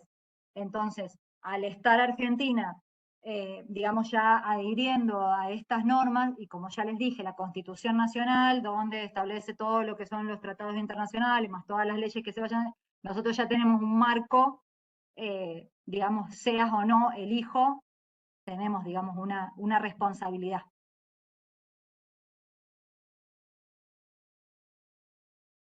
¿Sí? ¿No? Perdón, Mariana, ¿la modificación de las leyes se hizo a partir de la ley de salud mental o fue una casualidad que se haya modificado a partir No, de no, no, a ver, es como yo te decía con respecto a ver, tenemos que nombrar la ley de salud mental, la ley de protección a los pacientes, la ley de, digamos, de la historia clínica, o sea, vos fíjate que con o sea, fue como un cúmulo de cosas, no es que la Claro. ley de salud mental vino a modificar, sino que al contrario, o sea, ya estaba el código viejo, estaban toda esta serie de normas, más todos los tratados internacionales, tenemos que adecuarlo. Bien. Entonces fue todo una sumatoria de cuestiones que se fueron haciendo. ¿Sí? No es que una sola tuvo injerencia. De hecho, hay un montón de cosas que quedaron por fuera por una cuestión, obviamente, ya sea de voluntad legislativa o una cuestión, digamos, que desconozco, digamos, la parte, digamos, de la discusión en sí que se tuvieron en estas cuestiones, pero fíjense que dentro del código también se estableció todo lo que es la parte de, digamos, maternidad por subrogación, o sea, todas cuestiones muy sensibles a nivel internacional y que obviamente son realidades que capaz que en Argentina todavía no estamos o estaremos en vías de desarrollo para estos entendimientos y comprender estas cuestiones. Entonces, bueno, capaz que dentro de un tiempo tengamos otra modificación. De hecho, ya tuvo varias modificaciones. Para hacer un comentario aparte, por ejemplo, nosotros hoy en día también tenemos que estar trabajando con las normas y los decretos reglamentarios, ya sea lo que salió, por ejemplo, en la parte civil, planes de ahorro, UVA, el DNU, o sea, un montón de cuestiones, más toda la jurisprudencia que se vaya desarrollando y se vaya tratando durante este tiempo. Ok, o sea que esta noche van a tener trabajo entonces, ¿no? Supuestamente. Mañana, no, nosotros esperamos a mañana. Mañana. Nosotros somos un poder judicial que ya deben estar entrando escritos, pero bueno, imagínate que... Al boletín oficial. Hay que esperar. Está muy bien. No, fuera, digamos, de todo lo que es la parte, digamos, nosotros estamos todo el tiempo, te vuelvo a repetir lo que yo les dije al comienzo, capaz que lo peor que le pasó a Leticia fue que a mí me hayan pasado a civil. De hecho, yo nunca quise si a mí me decís volver a familia, que era un fuero que yo no quería cuando estudiaba ni nada por el estilo, pero amo familia. Y cuando me pasaron a civil porque necesitaban de una bomba, digamos, porque si no, no me hubiera mandado, creo que a Leti lo peor que le pasó fue que yo haya ido a civil. Pero bueno, o sea, a ver, son realidades que se nos van dando, a ver, la sociedad es esto, es ir cambiando, si no estaríamos todavía en la edad de piedra. Yo creo que lo que Leti propone siempre con las diplomaturas y con, bueno, obviamente este tipo de especializaciones y bueno, ir todo el tiempo haciéndonos ver y nos obliga a nosotros, o sea, yo hasta recién estaba preguntando a Leti, hablaron de la pirámide cresceniana con el doctor Sosa, hablaron de esto, porque obviamente, o sea, tirarles a ustedes un montón de cosas. De hecho, la clase, miren lo que era código, artículo y todo eso, y no les dije ni uno, porque realmente me parece, cuando me pongo a me pongo a hablar, les digo, ¿qué les voy a estar hablando? O sea, es como darles un libro, léanlo, obviamente, vamos a discutir un montón de cosas. Yo traté de darles el aspecto, digamos, de la responsabilidad, de la protección de ustedes como profesionales, y bueno, digamos, la intervención que ustedes tienen dentro de la parte civil. Ustedes ya seguramente se cansaron de escuchar durante todo este tiempo en familia, en los grupos, digamos, en lo que son los auxiliares de la justicia, en los cuerpos profesionales. Entonces, bueno, hay que ir viendo cómo se va adecuando. Y el derecho es esto, el derecho es todos los días ir tratando de ver cómo sorteamos, cómo vemos, cómo hacemos, y tratar de ver que dentro del marco legal, si no encontramos algo que nos haga hacer justicia, ver cómo justificamos la decisión. ¿Me entienden? O sea, por eso siempre hay que tener en cuenta esto, y habla muy bien de todos los profesionales que todo el tiempo están viendo, escuchando o tratando de hacerse de novedades, en el hecho de decir, bueno, mira, esto está pasando en tal lado, podemos hacerlo acá. En su momento nosotros hicimos, por ejemplo, en familia, ya desde la tercera circunscripción acá en San Luis, es como que si te dijera, no sé, a ver, no sé qué pueblo olvidado de Buenos Aires por allá lejos, no sé, o un pueblo de Córdoba, no sé, Cañada de Gómez, no sé, algo como muy, muy allá, no sé si sigue siendo, pero bueno, es como que hacer estas intervenciones y bueno, hacer el Armando Puentes. Nosotros hicimos en su momento el grupo Armando Puentes, en donde nos conectábamos desde Merlo hasta Villa Mercedes y hacíamos venir gente de, no sé, de San Luis bueno, una experiencia personal de haber estado allá. Es un chico que todavía es el día de hoy que seguimos, los chicos de la tercera circunscripción, digamos, siguen tratando de ver qué se hace con un chico que realmente necesita un grupo, y bueno, y llamar a San Luis para que vayan a un pueblo, se llama Los Cajones, entonces que tienen que irse para allá, y realmente esto también hace que se acorten las distancias, estar viendo cuáles son cómo pudieron hacer para lograr funcionar y colaborar y ayudar. Así que bueno, eso también, escuchar ideas de otros lados nos abre la cabeza.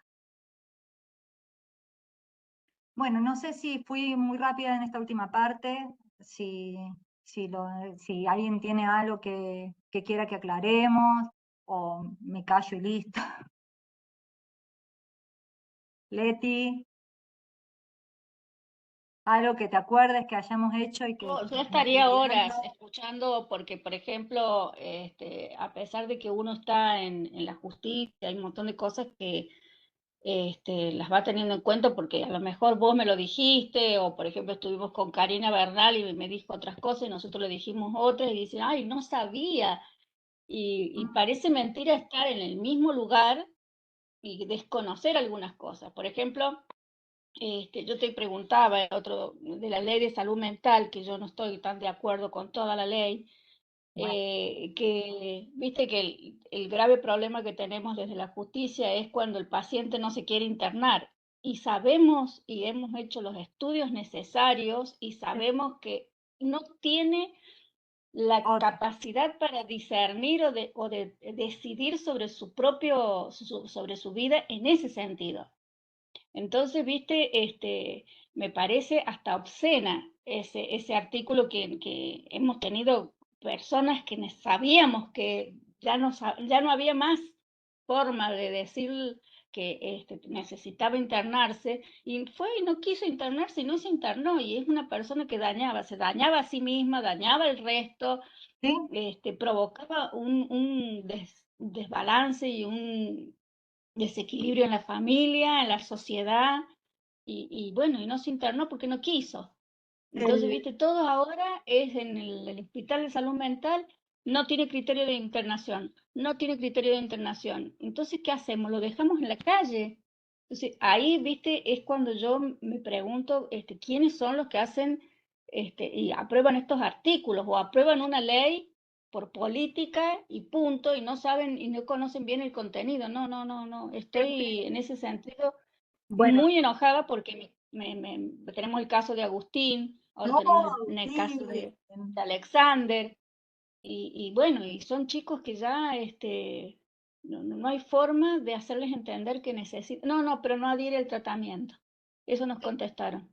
Bueno, por eso hay otra pregunta. Sí, Patricia. Hola, sí, pero ahí con la ley de salud mental, cuando es involuntaria, ¿no puede ser que dos profesionales firmen y los podés internar buscando un tratamiento adecuado? El tema es el siguiente, que para el caso de los mayores de edad, vos tenés que ir sí o sí a una restricción en la capacidad o una insanía. No podés, digamos, no podés suplir la Ah, yo voluntad. pensé que no, que podías igualmente, No, momentáneamente, explicando el no, caso, el por a qué. ver, Ah, vamos a hacer un paréntesis acá. En nuestra provincia nosotros tenemos la ley Pellegrini, que es la de desinstitucionalización. Eso significa que no tenemos el hospital de salud mental es una cuestión transitoria, donde no están internados más de 3 días, salvo que el criterio médico sea que puede ser ambulatorio o cuestiones así. O sea, la internación es la última de las soluciones que se dan acá, y también, más allá de que te lo dice el código. Y a su vez también hay que tener en cuenta que siendo mayor de edad, si vos no tenés una restricción en la capacidad, ¿sí? Ya sea con un sistema de apoyo o una insanía completa, no vas a poder obligar esa internación. Entonces, por eso mismo nosotros tenemos como digamos, este palo, no es un palo en la rueda, a ver, convengamos que internacionalmente, ahora ya es una cuestión internacional el hecho de la institucionalización de los niños, niñas, adolescentes o de los adultos mayores, o de los mayores de edad con algún tipo de restricción mental o capaz. Entonces, ustedes piensen que nosotros lo que antes se veía como el hogar de niños, cuestiones normales, donde, bueno, a ver, cualquier Mariana que andaba por ahí, que no tenía familia, no tenía nada, no sabía sumar 2 más 2, bueno, venite, te guardamos acá. O sea, ya internacionalmente eso se vino a modificar. Entonces, cuando vos tenés una ley que te exige desarrollar otro tipo de instintos, por decirlo de alguna forma, en el caso de San Luis, ya te digo, o sea, nosotros tenemos que echar mano a todo lo que haya del poder ejecutivo. Y si no hay, lo inventamos. Yo no sé ahora cómo estará bien la parte de familia, hablo con las chicas que trabajaba siempre, y bueno, obviamente que de lo que uno obviamente sigue tratando de empaparse, porque si me quedo en la parte civil, obviamente, o sea, no me salgo de los artículos. Entonces, a veces sí me interesa saber qué es lo que está pasando. Y ya te digo, o sea, si no armamos este tipo digamos, de grupos o de ver qué solución podemos dar, ya sea con la Secretaría de Niñez, ya sea con la de Adultos Mayores, ya sea con, no sé, la CANAFE en Córdoba, por ejemplo, muchas veces en la tercera circunscripción trabajábamos mucho con Córdoba, porque nos brindaba un montón de posibilidades por una cuestión de cercanía y podíamos diagramar y triangular.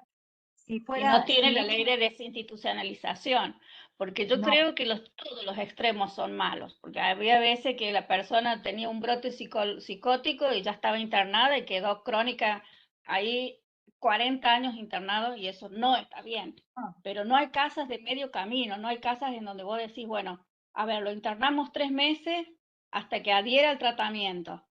hasta que empecemos a darles herramientas para que vuelva otra vez a ser la persona que, no te digo que va a ser como la persona que era cuando antes de pasar todo lo que pasó para estar internado, Sí, sí. pero al menos que vuelva a ser autónomo, que vuelva a ser independiente, como el alcohólico. Vieron que el alcohólico es todos los días, un día a la vez. Bueno, tratar de Ahí, tener esas casas en donde uno pueda ayudar a esas personas para, como Alcohólicos Anónimos, ALCO también creo que es de la obesidad. Bueno, hay un montón de cosas, pero acá no se puede, en San Luis no se puede porque tenemos esta ley que impide tener esas casas, pero al mismo tiempo le pide a la jueza la autorización para poder internarlo en Córdoba, en Río Cuarto, en Mendoza. Es un disparate. con los... Lo pienso así como a lo mejor usuaria. No lo estoy hablando ni como AT, ni como parte de la justicia, ni nada. Estoy hablando como una usuaria por casos que tengo cercanos. Es que Me es así, parece o que sea, nosotros tenemos, más allá de la ley de desinstitucionalización, que obviamente, de hecho, para ahora las nuevas modificaciones o lo que sea, me preguntaron y todo para que veamos el tema de los fundamentos, de poder llevar adelante, porque obviamente, o sea, a nosotros se nos abre todos los días un mundo nuevo, es todos los días un mundo nuevo. Cuando son niños, niñas y adolescentes, bueno, suplimos la autorización o digamos la voluntad con obviamente la responsabilidad parental de cada uno de los actores. Pero también tenemos que tener presente que en el caso, por ejemplo, de los mayores de edad, o sea, hoy el código te dice te dice quiénes son las personas, digamos, legitimadas para pedir, ya sea la curatela o la restricción a la capacidad. Y uno te lo dice el propio legitimado. ¿Por qué? Porque ya les dije, o sea, el código les viene a dar una participación hasta, si en un momento de lucidez la persona que tiene alguna patología te dice, me quiero internar, es el momento exacto para poder ayudarlos en este trance. O sea, realmente, porque no hay otra posibilidad más que esta para nosotros. Y ya les digo, o sea, si fuera un niño, adolescente, y sí, con mucho esfuerzo, amor y ayuda social podemos mandarlo a Córdoba, a Buenos Aires. De hecho, Kevin creo que volvió de Buenos Aires, no sé si, porque yo me acuerdo pero realmente, o sea, son cuestiones que realmente uno tiene que ir viendo. Y por eso les digo, o sea, si vamos a la parte civil, cuadradito, así, chiquito. Ahora, si vamos a la parte de familia, gracias a Dios se nos abre un abanico de posibilidades y les vuelvo a repetir, si hay algo que sabemos hacer desde el Poder Judicial, por lo menos de San Luis durante un tiempo donde yo estuve, fue inventar y crear soluciones. O sea, yo creo que eso no es más que una cuestión de suspicacia y de que todos los días uno va tratando de ver cómo podemos llegar al justiciable. O sea, la idea es también de esto de hacer justicia, es esto también. No les digo solucionarles la vida a todo el mundo porque lamentablemente es imposible, pero sí tratar de brindarle algún cierto tipo de contención o acercarle alguna posibilidad para que puedan llegar a desenvolverse de la mejor forma posible dentro de la sociedad.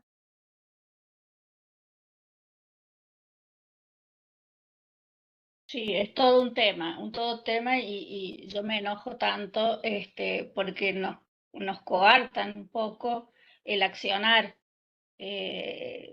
Tuvimos una prueba piloto, yo les comenté, con una chiquita de 11 años, 12 años, que hasta la tienen que atar para que no se escape de la cama, del hospital. Se ha escapado del hospital con guardia policial, con guardia de enfermero. Pusieron 6 AT. Yo digo, ¿para qué a la noche? Y sí, porque a la noche se escapa. ¿Y cómo se escapa? No sé cómo hace, pero la chiquita se escapa, la han encontrado la policía rastreándola por las avenidas. Tiene 11 años, bueno, ahora debe tener 13. Y no hay forma, no hay forma. La internan por un lado, por el otro. ¿Qué pasa? Estuvieron actuando esos AT, pero cuando ya vieron que ellos encontraban ciertas herramientas para poder controlar el caso, digamos, las dejaron directamente. Entonces las chicas tuvieron que renunciar porque dice, hay cosas que es una responsabilidad, pero tan grande, no tenemos quien nos responda, si era la noche algo, nadie les contestaba. Entonces el grupo, el equipo tratante o el equipo que las convoca las dejó solas. No, bueno. Entonces,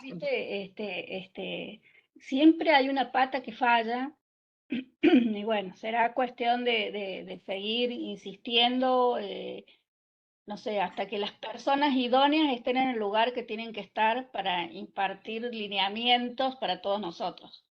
Nosotros digo el sistema de salud, ¿no?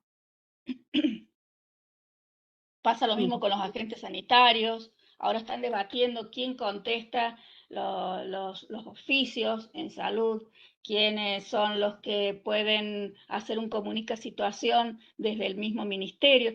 Hay cosas que se van como enredando en el que no es el problema, es otra cosa, ¿viste? Es que si hay algo que nos caracteriza a los seres humanos y especialmente a los argentinos es la burocracia. Perdón, esto es un comentario aparte, si quieren dejo de grabar, pero para mí muchas veces, lamentablemente, en el sentido, voy a hablar desde el punto de vista judicial. Muchas veces, ¿sí? Los profesionales de la salud, los docentes, los, digamos, a ver, no solamente los agentes sanitarios, sino muchas veces llega un oficio judicial y se paralizan.